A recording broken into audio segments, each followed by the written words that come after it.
Yes, we have the confirmation of this weird Oh, AI I voice. have to say okay. Okay. Yeah. So, hello, Bradley. Hi.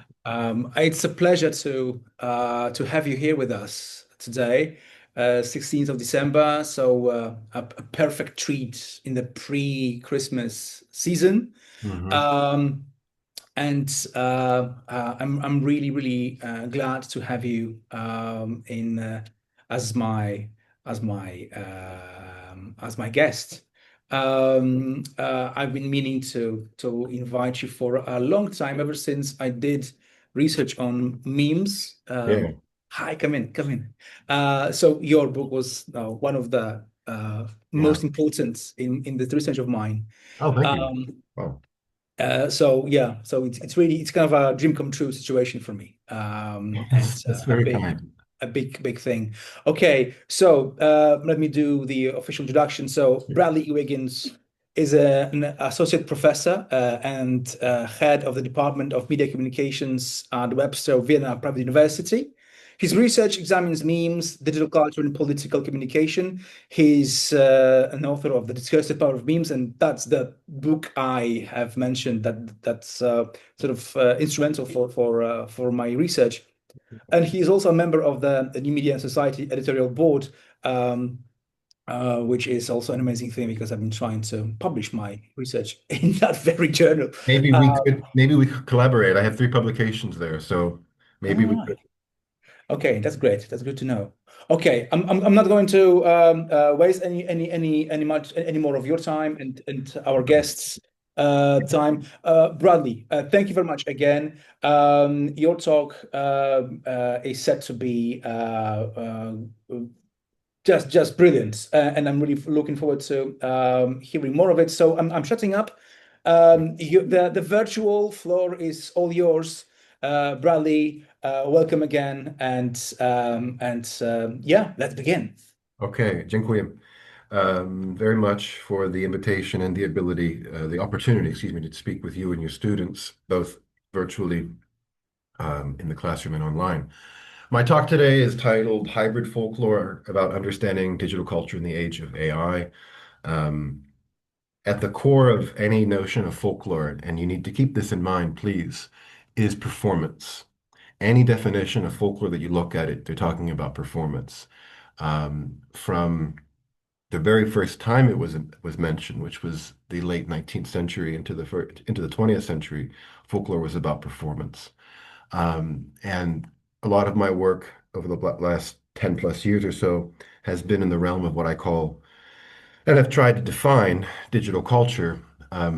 But something occurred to me when I was doing, um, and I'll mention it again later, a content analysis of the official Instagram account of Donald Trump and Kamala Harris between October 5th and November 5th of last year during in the lead up to the election. What occurred to me was, so I did a concurrent content analysis and a semiotic analysis. And what occurred to me was that in Trump's posts, um, his team, I don't know, used a lot of AI generated content. And that got me thinking about the interactions between the network publics and how they are creating new stories, in a way, storytelling, but with AI. And if we're to take that seriously, this is something brand new, and that's what I'm calling hybrid folklore. But there's a problem, basically, and when I wrote about digital culture in my first book, I'm working on a second book that's about this topic, basically, of hybrid folklore. I wrote that cultures are lived and the digital is programmed, and I think that's still true.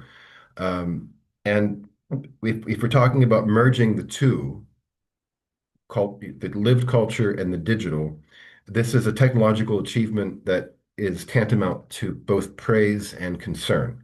Now, in my initial definition of digital culture, I did in fact include artificial intelligence in the definition of digital culture, but the ways that it has developed in the last few years, this suggests a change in scope. And so this is not about abandoning the definition, it's about updating it. And it's this last sentence on the slide. It's a bit strong, it's a bit provocative, but it's not so much that the concepts themselves necessarily fail, it's that they need to be updated for the era that we're moving swiftly into. And I'm not always sure people are aware of it. But let's see. I have identified four critical shifts, and I don't know that any one of them is more important than the other. However, I do kind of think that the last one, truth performance, is a lot of what's happening right now. That it's, I suspect we're kind of beyond post-truth. We're at a point that I'm calling post-truth Dadaism, and I'll talk about that more in a slide later. Where if you consider, for example, the 6-7 meme, right? I'm not going to do the thing, but that's purely about performance. It's not about substance. I did a TikTok recently for my marketing team at Webster, and I equated it to the work of a modern artist by the name of Mark Rothko. And if you look at Rothko's works, you can see it. And I'm a fan of it. I'm not criticizing his work. It's just you can imagine in a museum a mom and a dad, whatever, and their kids, and the dad looks at the Rothko painting. It's just this maybe just one side of like blue, right? There's nothing going on maybe. And you can imagine the dad saying something, "Oh, our son could or our daughter could have done that." That's 6-7, right? But it's for the late postmodernist culture that it's really not about anything, and that's the point, right? That's one part of this, one of these critical shifts. Another one is parody and sincerity. Um, One of the posts that I mentioned in the content analysis I did in Trump's corpus was simply at that time, the former president, 45th president of the United States, serving French fries at McDonald's, right? So it's at the same time it's the elevated office of the president of the United States, and it's something very not vulgar, but less elevated, let's say. And it's this merging of parody and sincerity that goes way beyond anything from, say, Jon Stewart and The Daily Show. It's much more than that. But there is this tension between the two. Online and offline example. Um, Actually, I'll skip that for a moment. I want to just go to human AI. This is really the essence of hybrid folklore. It's about human beings have been using technologies to tell stories for thousands of years. This is not new. It's new because we're letting the AI technologies be able to augment and enhance our storytelling ability by getting people to question whether it's real or not.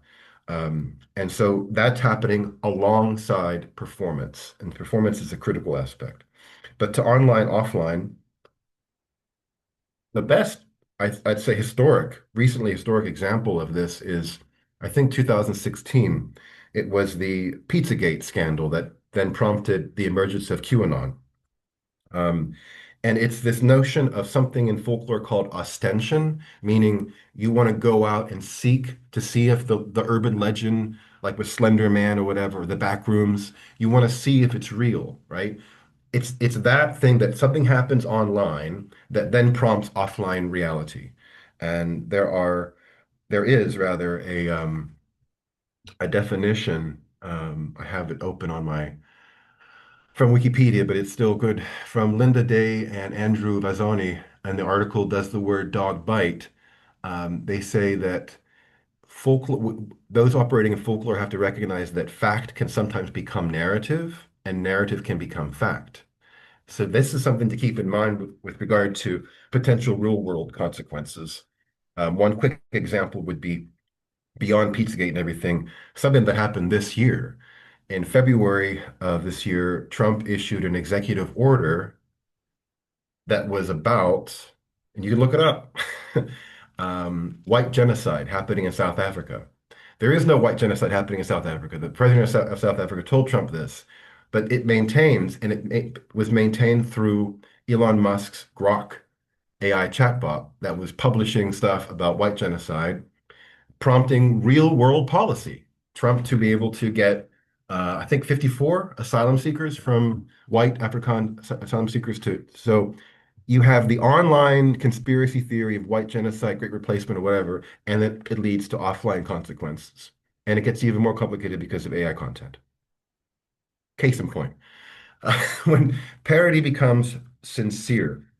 Um, yeah, I mentioned Jon Stewart earlier, and I think his return to The Daily Show, the signals a shift in parody's function, in our need for it, in these very challenging times we live, that we have a demand for a release of tension, perhaps, amidst maybe still lingering desire for authenticity. These two images, um, you just can't make this up, but it's true.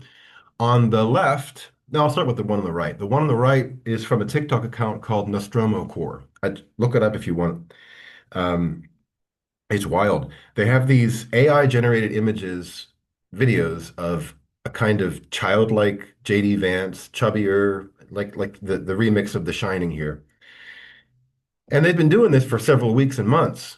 And then for Halloween, the actual literal Vice President of the United States parodied himself. What is that even called? Where he wears a similar wig. He does in his official TikTok account for the Vice President of the United States.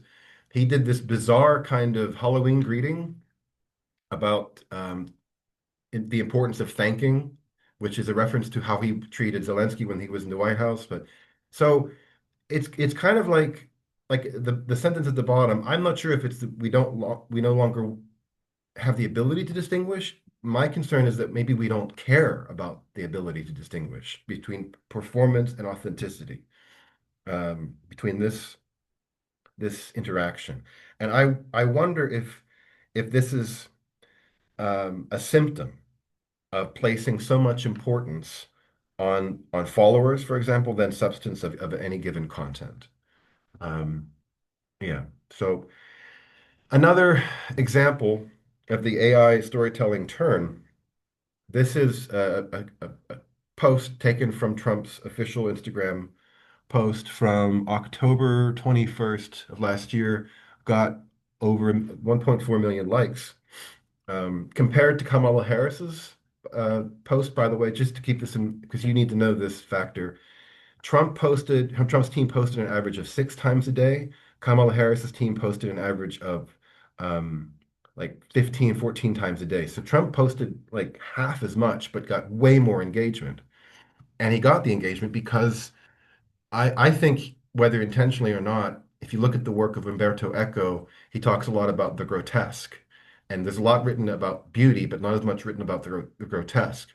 And when something is truly grotesque, we can't look away.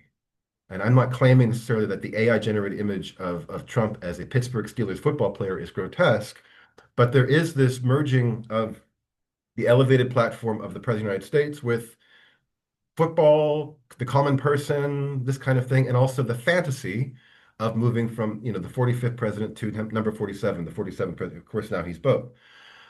So it's about that memes are still culture, but it's not just that. It start becoming like policy in a way because they're able to, um, uh, yeah, extend narratives and challenge narratives. And I think this is independent of human intention.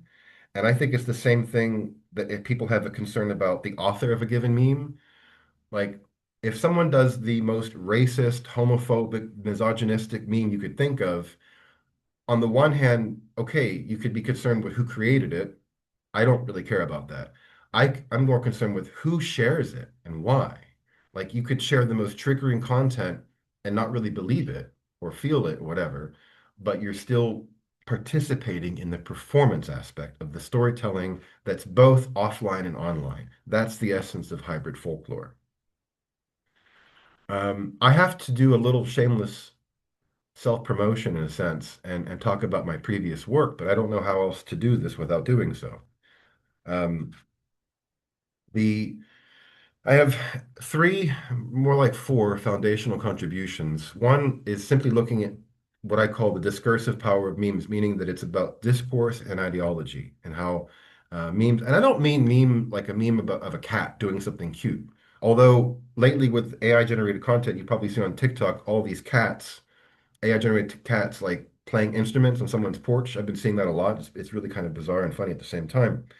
Um, the point here with that example is that Any given meme, say about the Charlie Kirk assassination, right? It can be repurposed for totally different ideologies. For example, I just saw one the other day of a version of the distracted boyfriend meme. It's the one where the boyfriend's with the girlfriend, she's replaced by something else, and then he's looking at this other girl. I wrote about it in my book, and I had to get permission from the guy who actually took the first photos on it, and that was an interesting process. But whatever. The point is, the caption was American evangelicals today. And the guy is looking away from his girlfriend who's replaced by an image of Christ and toward another girl who's replaced by an image of Adolf Hitler. So you know the ideological stance of a person who shares that. They're against MAGA, they're not pro-Trump, they're critical of white evangelicals or whatever. Second foundational contribution is looking at memes not as a medium of itself, but rather as a genre. And when we think about it as a genre, new things begin to happen because there must be rules and conventions and constraints. And genre is also about ideology. Another one is media narrative. When I wrote that book, I could not find any definition of media narrative. I even talked to journalists, and so I came up with my own. And basically, um, going back, for example, to the Charlie Kirk assassination, happening in real time. There were competing media narratives about the same. Of course, it was a breaking news story, and there's always going to be some fracturing of the narrative, but it's done intentionally, almost in the tradition of like misinformation and disinformation, more like disinformation. But you have the narrative, the Trump narrative that the shooter was transgender and therefore dangerous, even though there's no evidence of that at all. Then you have this other narrative that he was a grok, um, no, sorry, Groyper, in the tradition of Nick Fuentes and others. These are very, very far right individuals. Anyways, the point is that you can have an event happening in reality. News media have to talk about it. That's the media narrative, but it can bifurcate. It can split completely, even though it's about the same thing. And a fourth that I'll talk about on a separate slide is the conceptual link that I made between the art movement of Dadaism and memes, how we use them today. And I think this is important, and it's something that I think will help clarify some of this stuff. So yeah, I'm not abandoning these concepts. I'm following them to what I see as their logical conclusion. And it's these frameworks are necessary, but insufficient, meaning they can help to a certain point, to a certain extent, but we need more. We need more vocabulary, I think, to be able to talk about what's happening. And I'm not saying that truth is dead, but it's almost as if AI content has made truth obsolete in in the place of this feels better to me. This content feels better. So I don't want to be challenged with truth and argumentation. I want to Netflix and chill. I want to doom scroll on TikTok. I don't want to think about the world because the world is fucking crazy, you know? Pardon my language, but it's appropriate. And that's the level. That's what we're talking about here. So that is basically the essence of hybrid folklore. This is about um, belief emerges when human storytelling, AI generation, but also performative circulation collapse into one single process of storytelling creation, but it could be stories that have nothing rooted in reality at all. I saw a TikTok not too long ago. It was very convincing. It was clearly AI of John F. Kennedy talking about where he was shot and how it happened. And it totally sounded like his voice. Now, what are the AI tools actually learning from this? Is it just pure large language model generation, or is there some kind of thinking occurring? There's also a lot of Adolf Hitler AI generated content, which is also quite bizarre. But the point is, we're using these tools to create new stories, and that process is moves beyond just digital culture. This is something deeper, and that's what I'm calling hybrid folklore. They have I see four components that aren't necessarily elements. They're more like forces pulling on each other. And I'm not sure which one is more important than the other. I think they're all important here. I see memes critically as really something, and this, oh yeah, I need to stop there. Um, I pretty much everyone who does work on memes, they always cite Richard Dawkins, The Selfish Gene from 1976, and that's fine. But like Dawkins was talking about memes as the cultural corollary to the biological gene. He was talking about imitation. Memes, as we think of them today, they're not just about imitation. We have to go much deeper. And went back to the work of Aristotle because of his concept of the enthymeme. And an enthymeme is basically an argument. And a meme that we have today, whatever it might be, right, um, is a visual argument. The viewer sees the content, whatever it happens to be, and they either agree with it or not. And even if they're triggered by it and they hate it and they disagree, they might still interact with it. They might still share it or something like that. And that creates this sphere of political discourse going in multiple directions. And then, of course, it impacts belief. It creates opportunities for collective sense making and truth construction that I should put truth construction in parentheses or in quotation marks because it's not really about capital T truth. It's about like alternative facts, different truths, you know? And performance, again, is enacted. It's also strategic and it's endemic. It's completely part of anything that is folkloric, is performance. And this is traditionally performance meant, performing the song, a ritual, something purely human, right?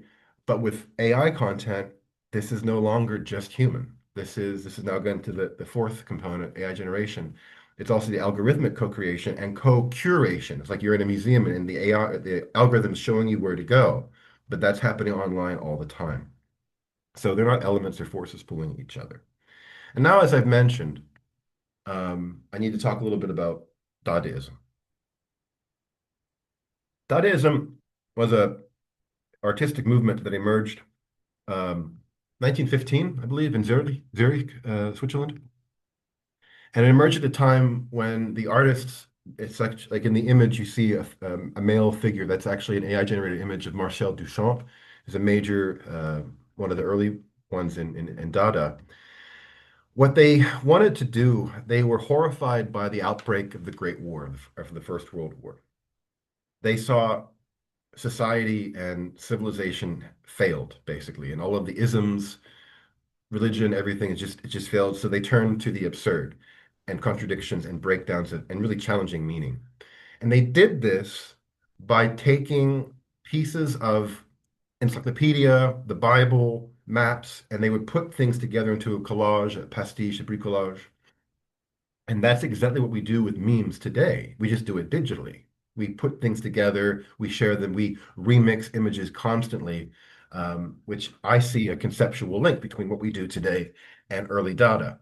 But unlike the artistic rebellion of early Dada, today's absurdism also operates within other kinds of political influence and also, of course, commercial um, gains as well. The I mentioned the 6-7 meme already. Um, it's empty. Right? There's no substance to it at all. But was it Domino's Pizza did a deal in the U.S. where they were offering certain kinds of pizza for $6.70, 6, 7. Pizza Hut did 67-cent wings just to ride on the wave of the absurdity that is that meme. So Dada wanted to expose the absurdity of power, but post-truth Dadaism is all about absurdity, and the cringiest, the better. If you look at the TikTok account, for example, of Nutter Butter, it's a cookie, it's a peanut butter cookie. It's complete nonsensical, like very cringe, but it's done that so that you stay longer. It's all about getting your attention. Another point that I wanted to make here is another concept that I'm developing that's uh, sort of subordinate to hybrid folklore, and that's about aesthetic plausibility, meaning if it looks and feels right, if it agrees with us in some way, it's more important than truth. So it's not about truth, it's about believability.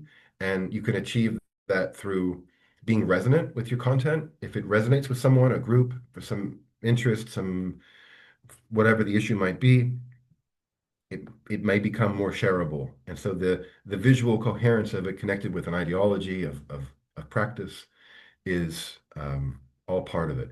And I will, for example, exactly like the Trump Gaza video. I mean, the creator of Trump Gaza was meant as a parody, as a critical parody of Trump, and yet Trump owned it.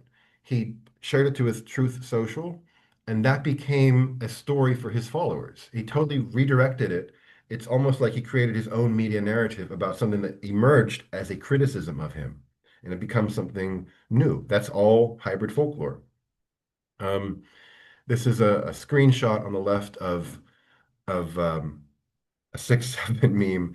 These are young kids at a restaurant waiting for their order, and the guy says, it's order 6-7, and they go crazy. But it's just performance. There's nothing more. Um, it's nothing deeper than that. And this example of the 6-7 is not necessarily about AI, but I'm sure there's probably some AI content out there that is sorry, one of my cats is coming up here. Just stay there, Figgy. Okay. So folklore is not content. It's something that we do together. It's even if we do it together with groups that we might not agree ideologically. Um, because I think that when you look at hybrid folklore, it's it's it can be empty of ideology and filled in with something else, usually capitalism, usually commerce, and attempts to make profit. And I'll come back to that with the We Are Charlie Kirk example because commerce, I'll write that there because that's a big example there that has to do with AI. Um, okay. Uh, so I mentioned the Trump Gaza example. And here you could see it occurring in stages. So you have an original, even the J.D. Vance example of the Nostromo Corps, the parody of J.D. Vance. It starts out as satire, as political parody. And then, of course, the stage two is there's circulation, there's remixing, there's reactions, there's comments, and so on. Usually some depending on the realness of the content, some discussion is whether it's AI or not, that kind of thing. And then it can be adopted by, well, sincere or otherwise political actors who repurpose it for whatever reason. In J.D. Vance's case, he somehow, maybe his team thought it was a good idea for him to do this super cringy video, or Trump with the Trump Gaza. But it's adopted and then it has a new momentum. It becomes genuine. It becomes sincere. It becomes true, but it's not true. It's like it's left truth behind. And so again, it's not about the content necessarily. It's about the interactions of everyone together, creating the narratives moving forward. Another example I will tell you is about the TikTok account Angelito MX19. It's underscore Angelito MX19 on TikTok. Perhaps some of you have seen this. This guy is clearly it's always in Spanish. It says in the White House in the year 2200. He's clearly using AI, but it's pretty convincing. And he's trying to say that he's in the future or he's in the past. He's a time traveler. And this simple account is causing attention, getting attention from news organizations and such. There's one you may have seen where he's on the Titanic as it's sinking. But why? What's the purpose of it? It's just to create more confusion, more debate, more interaction, but there's not a whole lot of substance there, I don't think. So they carry some aesthetic plausibility because it might be fun to believe he's a time traveler. It's a distraction from the craziness of our collective experience. But this is one example that I think is interesting because you can kind of take it for granted, like go to TikTok, doom scroll, but then you see something that seems kind of compelling, and you have that what if moment, but then you think it's probably AI, and you can even scroll through the comments and see the discourse emerging of people wondering is it AI or not. And in the midst of all of that, is the creation and reification of what I'm calling hybrid folklore. Um, TikTok and political performance.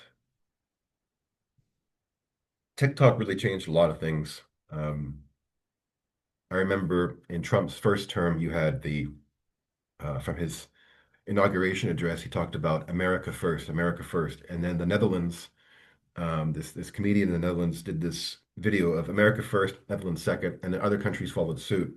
It's much more different today. It's not hypothetical. This is really happening. I told you earlier about the um, the South Africa example, and you could look it up to see, but it really affected actual U.S. asylum policy. The conspiracy theory, and it's a very serious one connected with white supremacism in the U.S. that whites are being subjugated or being victimized, both inside the United States and externally, and that um, it doesn't require truth or evidence. This new level of conspiracism is about being as brash as possible, being just claiming it and not ever following up with anything else of substance, because it's almost like they're allergic to substance in a sense. And I mentioned Charlie Kirk before. This is truly bizarre. I mean, I don't know how else to call it. This deserves further study for sure. Um, so Charlie Kirk was assassinated. Probably some of you saw the video. I unfortunately did. Um, and happening in real time were AI generated content showing him that he survived. You can find that he dodged the bullet somehow. Not true. Um, happening later was, and again, you can look this up. It's true. Evangelical churches in the U.S. getting AI generated voice, like audio content of Charlie Kirk speaking from heaven, which they then played in the mass, in the service. Now, that is new level. That's not just people using technology to tell a story. That's what? Strengthening or whatever faith through AI content. And it gets even weirder. Then there were videos produced again by AI, AI videos of Trump, Vance, and Charlie Kirk's widow, Erica Kirk, singing the song. This then prompted the song to become a bit more viral. So all of this is happening with AI content, and then there's like a digital resurrection. It blurs the mourning process, and there's also commercial exploitation of the song "We Are Charlie Kirk." Um, and then of course there's cultural continuity because within that cultural milieu, they know they're right. They know they have the truth, and if you challenge them, you're the NPC, the non-playing character. And it's truly bizarre. I mean, I don't know how else to call this kind of content. And these are, again, all of it comes, it's like an aesthetic trend without meaning. It doesn't matter whether, like the Charlie Kirk example, it doesn't matter that it's AI anymore. I suspect with some of these groups, what matters is how it makes them feel. And it's losing uh, a kind of knowable ideological stance, like a knowable, like what do we actually believe in? It's moving, I think, away from that and more toward I need to feel better. I want to feel something, and then I'm going to go and buy something on Temu or something. It's we're moving away from original context or content, and it's more about style and the performance and the flow of it than anything else. And so again, to begin to close, hybrid folklore matters because I think it gives us some analytical power. I think this might help to explain certain phenomena, like I've talked about the time traveler from TikTok, Trump Gaza, white genocide, Charlie Kirk, 6-7, and others. Um, because existing frameworks, like just the existing framework of, say, um, Lamore Schiffman's definition of digital culture, Vincent Miller's, I don't think it's, or my own, it's not sufficient. We need something more to be able to understand what's happening. There's also interdisciplinarity. This is connecting media theory, AI, research, and of course, folklore studies, cultural studies as well, and also certain aspects of strategic communication, I suppose as well. And I think this might also offer some practical insight for us to, as academics on the one hand, but also to be able to talk with others, the non-academics, the general public, to have a dialogue, because dialogue is important, and staying online, at the risk of sounding like the old man, staying online all the time is moving us away from dialogue. And if the more we encounter content that's AI generated, we're not really interacting with each other. But hybrid folklore will exist, I'm sure, for the foreseeable future. I don't think this is going away anytime soon. And to close, let me say that it's a framework for our entangled present, and that is the essence of my talk on hybrid folklore. I'm very grateful for your attention and for the invitation, and I welcome any questions of any kind. Thank you very much. Thank you, Bradley. It was amazing. Very, very perceptive, insightful, and well, at the same time disturbing because Yeah. because this talk does address a lot of phenomena that I think you said the phrase was uh, fucking something. I mean, Yeah. because that sort of kind of vocabulary that's it seems best to capture what's Yeah. happening right now in terms of the digital culture these days, especially at Yeah. the intersection of AI and memes.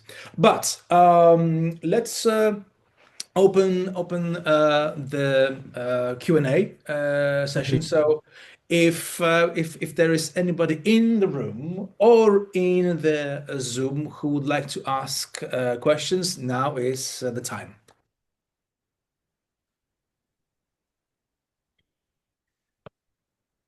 Especially if anything was unclear, um, because I'm very familiar with the concepts, but maybe something wasn't completely clear.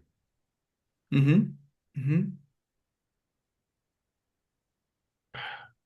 If there are so yeah, great. That's really nice that I can ask the first question, Yeah, which sure. is the like the question. It's more of a kind of um, um, general query regarding memes in digital technology and in general, but in particular AI. I'm thinking Mhm. about the AI dedicated websites, maybe not as a website, but apps like, for example, Sora. No, Yeah. the famous or infamous Sora app, and there is Meta's app whose name I just don't remember at the moment. That it has the same sort of no purpose, right? It's just Yeah. it's just a Yeah. website or an app to share AI generated content at large. I Yeah. would like to know what sort of what do you think about Sora and what does AI do to memes that's new that's transforming meme communication in general and in political communication in particular. Because I think we are, and this is, I mean, I'm totally agree with you that we are in a new place, the ones that we sort of been sort of pushed out on once ChatGPT was released these 4 years ago. All of a sudden, without any fanfare, and it was like, okay, this new thing, let's take it, use it, and then things changed almost no radically. Yeah. And so okay, because it's taking too long to ask this question. So Yes. so Okay. I'm putting a full stop here. Bradley, any comments and Yeah. your ideas regarding memes in the age of AI? Yeah. No, Sure. full stop. I mean, you asked first about Sora, and I really wonder, this is more wondering out loud. Um, I'm wondering, based on everything that I know or think I know about AI, plus input from Jeffrey, I forget his last name. He's considered the grandfather of AI. I forget what he said, but one of the points he made is that the AI is thinking, and they're not conscious yet, but expect it to be. So if that's valid, I'm wondering what is Sora learning when it gets a Hmm. prompt to create something that is so wildly different from reality? What is it learning about us that we don't know? That's what I'm concerned about, you know? Um, and AI and memes, yeah, the first thought that came to my mind was after the election of Pope Leo the 14th, or was it just before? Trump posted an AI-generated image of himself as the Pope. What this means is that it becomes much easier to create the exact kind of content visually, which is way more important than text. You know, people don't really read as much, but the visual um, power of it delivers more meaning, and he doesn't have to say anything with it. Doesn't have to be any text with it. You can interpret it to mean what he wants, and then just they'll write something like "greatest president ever" or whatever. He should be the Pope, but without even thinking of what they're saying. Um, and I've been asked this similar question for years, like at conferences or whatever. What do I think? What's the next stage for memes? Well, my response has always been when our bandwidth on our phones increases and we're able to do more with the content. I suspect that we'll enter an age where um, maybe I can join a political campaign remotely through an AI generated content. Maybe I can talk to a politician, but an AI generated version of it. What if we have an AI Joe Rogan, like a literal podcaster who's AI and interviews other people? I see this kind of stuff happening. That it terrifies me, but I see it as likely because if you think about when Rogan endorsed Trump, I can't prove this, but that pushed it over the top. That's probably one of the reasons why he won. Um, so what if we have I'm just trying to, it's like a very Black Mirror kind of episode where you're getting your news from an AI person, you know? I don't think we're too far from that. So it'll go beyond what we're doing now with memes, but I don't think that memes are going to go away because Oh no. Hmm. they're so concise and succinct in terms of being able to deliver a certain kind of stance on something. Hmm. Hmm. Yeah, because It I'm looks thinking, like there's something in the chat. yes, there was a question from the audience from Marcel. Mhm. Let's see. Can you say it, Yeah. Bradley?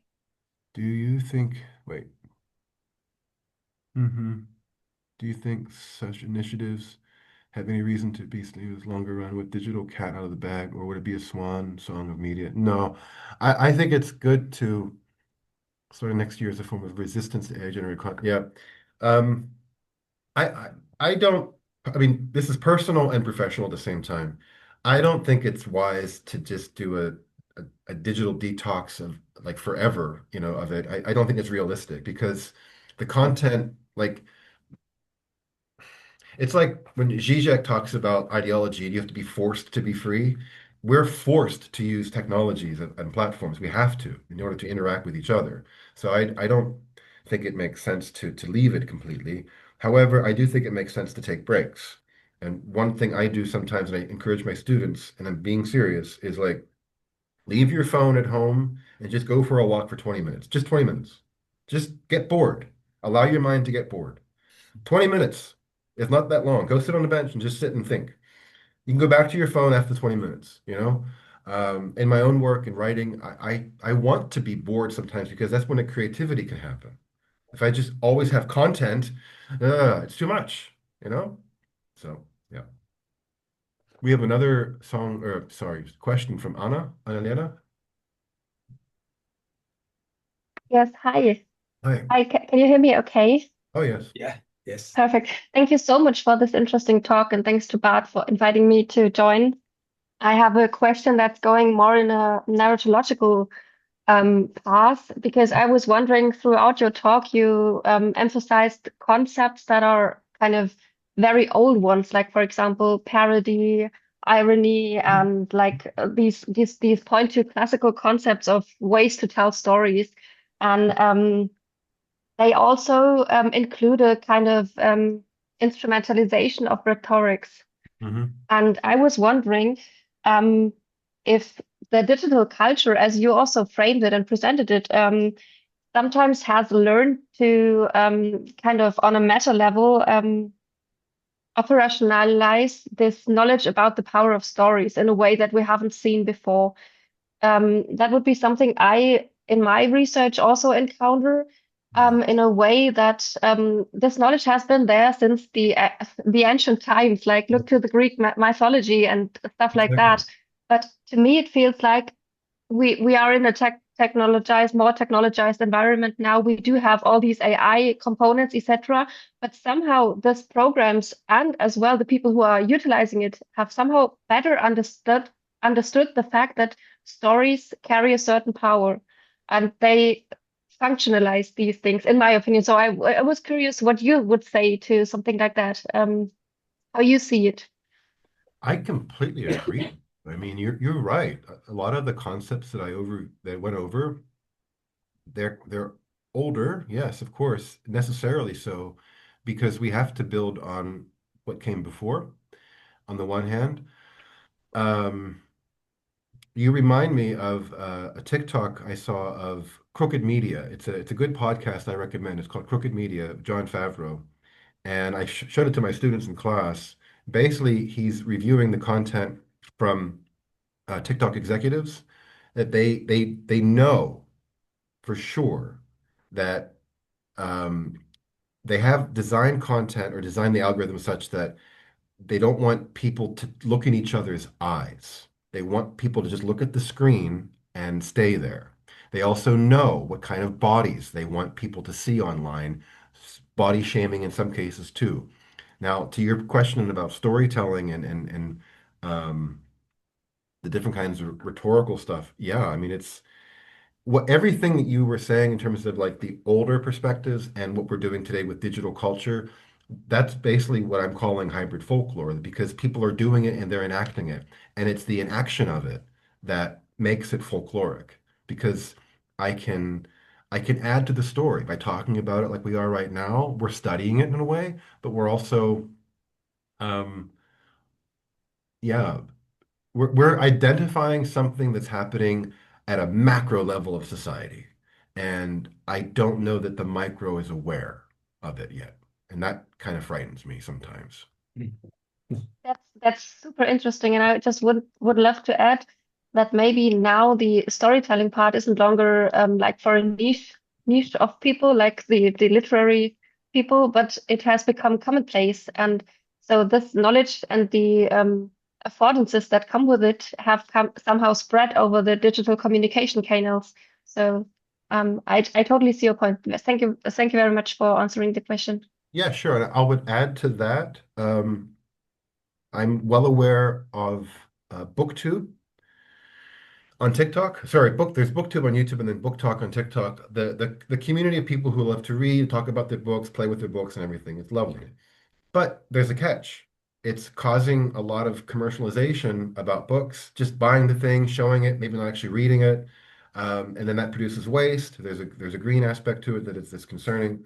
So even though that's not about AI or whatever, it's still all of that's performance. And it becomes less about substance. So that we need PhDs to look at like those kinds of questions because this is not going to stop anytime soon. And this is just the very beginning of trying to understand it. And it's crazy. It's, oh, we have another question there. Let's see. There is a phenomenon of people building real relationships. Oh, yeah. What do you I, think I may, like the double quotes there. yeah, maybe the cultural consequences of this concept you consider? Yeah. No, it's definitely part of hybrid folklore. Um, yeah. I mean, for me, this begins and ends with an epidemic of loneliness. I think people are lonely.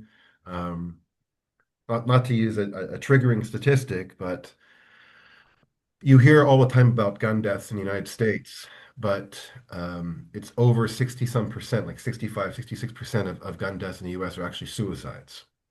You can look it up. But the news media reports on this, on the school shootings, the mass shootings, and so on, because it's more shocking. I think there's an epidemic of loneliness. I think that this is part of hybrid folklore. And I wouldn't be surprised if in the near future people try to marry their AIs, get divorced from their AIs, and so on. I wouldn't be surprised. I mean, the same thing happened with Second Life. The virtual reality environment, people, there was reported people in South Korea were trying to like literally marry, they were marrying other people, but they met through their avatar. So at least they're still dealing with two different people. We've moved beyond that because I can craft my own AI boyfriend, AI girlfriend, and make them who I want them to be. It's very much like Her, the Joaquin Phoenix, Scarlett Johansson movie from several years ago. Uh, but yeah, it is an intertwining with reality, but reality becomes less and less clear sometimes. Yeah, I think people are getting married to the AIs. I think I've seen I see. Okay. some material already about this actually Wow. taking place. Okay, there is one more question or comment Oh, from Annalena. and also the booktube trend comes with this kind of outer movement and bookishness, idealism. Hmm. For sure. Yeah. I sometimes I've wondered if we will get to a point where we write letters again. But I'm not sure. I think it might be moving too fast. But I try not to predict. I try to stay somewhat grounded, but I have offered some perspectives on what I think might happen, but I'm more concerned about uh, continuing writing what will be my next book. The title is Hybrid Folklore, Memes, Myths, and AI and Networked Politics. So I need to continue working on that. Maybe I'll have more answers as I get working on it. I have a question regarding the meaninglessness Yeah. of digital content. Um, it's something we have discussed in my MA seminar. It refers to the 6-7, to Yeah. Skibidi, Yeah. Cappuccina Ballerina, Crocodilo Bombardillo, and these sort of things. Italian And brain rot. Yeah. yeah, and I've been thinking about about the brain rot quality. I mean, brain rot not as a kind of a social phenomenon or a diagnosis of where we are, but a theme of the kind of like the zeitgeist that Yeah. we are in, right? Do you think that a brain rot meme as a separate autonomous genre in itself um, is a relevant answer to this meaninglessness of most of the content we are seeing these days, or is it that, or is there something deeper, maybe this loneliness or boredom? Because I've also read a lot about how what I mean, what drives the digital culture these days, like Hmm. meme culture in particular, is to avoid the feeling of boredom. Because no, these days, like no, the entertainment is at your fingertips, right? So Yeah. so at the same time that the pull away from the boredom is what sort of drives, not to be just excited, but just to be not bored. Yeah. So what do you think about the brain rot? And this perhaps sort of ties in with my sort of idea that that the memes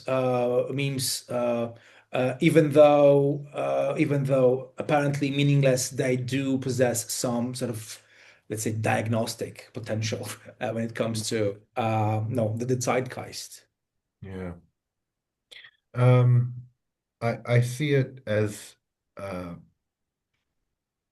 a distraction for sure. Hmm. Um, it's never going to be just one thing, though. Yeah. I suspect it's going to be two things at least at the same time. I think it's distraction. I think it might have to be with a kind of anxiety of a fear of being bored and lonely, um, and creating the craziest, most triggering content because of overstimulation, because of desensitization as well. And um, it reminds me a little bit of how it's not the same thing, but it just reminds me a little bit of how far right online movements will tend to use symbols and imagery that on the surface don't seem Hmm. far right, right? And it's Yeah. they do this intentionally to avoid detection from the mainstream. And then once it breaks out, they consider it a dead meme. So brain rot may function in a way to be so strange and so bizarre, um, to get attention, but to be impossible to decipher because you're Hmm. preoccupied with that and you're not thinking about your actual real issues in your life or problems, whatever. I do see it as a distraction. And yeah, it's still all of it, all of what we just talked about is all also performance too. So Hmm. that's all part of it. It's definitely going to be a chapter in the book about brain rot. All right, great. For That's great. sure. I had it somewhere. One second. Um, yeah, like the EFOC case. It's coffee spelled backward, and it was morphed into a corny dad joke, into a performative cue for like human presence, uh, low fidelity glitches, brain rot absurdist vernacular, and yeah, I think it's like trying to be as weird and bizarre as possible, Hmm. as if that's the next cool thing. Yeah. Yeah, like the skibidi, which something I Yeah, don't understand. I mean, right, the head popping out of the toilet, right. apparently being so multi-million people loving it, popular, and I'm just thinking, what just happened? I Yeah, mean, what makes people sort of know like it and watch it and share it is just a silly head popping out of the toilet, and that's it. That's enough, right? That's yeah, enough, and that's sort of the kind of the definition of yeah, what we going through these days. exactly. Yeah. It reminds me of the points I was making about Dadaism and how Dadaism tries Yes. to Yeah. challenge power Yeah. with Yes. absurd, Exactly. but like brain rot, it doesn't care about power. It just wants to be absurd, Yeah. and we're Yeah. we're talking about it. I Yeah. mean, that's the level, right? It's Yeah. crazy. Yeah, and it's sort of relevant for this kind of a meta sort of level Yeah, of just being about nothing. Yeah, yeah, nothing makes it such a powerful viral, right, yeah. idea, right? Like because again, there is nothing apparently deep about Skibidi or 6-7 or Cappuccina Ballerina or Ballerina. I just don't know. It's just it's just kind of I know beats me, and that's the point. Maybe I'm just I'm 40 and I just don't understand these days and these things, There is and no point. That's the point. that's the point. That's the point. Yeah, Okay, Bradley, thank you very much. Do we have yeah. any more questions? Thank you. Thank you very much, all of Because you. we need to be nearing the end. Sure. So I want to use this moment to first of all, thank you, Bradley, for this amazing talk, very thought-provoking talk, which I'm sure I'll be thinking of for a long time. Thank you. And also, I would like to self-advertise, meaning that I want to let you know that there will be more of these events, new media and contemporary culture, in spring. I Okay. have two confirmed guests. I will just um, I will just pop it on the screen of so you can all see. So the two of the confirmed speakers as of today are I don't know if you can you see it? Yes. Yes. So will be Alexandra Gergokopoulou from King's College London and Gianfranco Polizzi from University of Birmingham. Two big names in among other things, social media and memes. So I'm really happy about these people joining this series.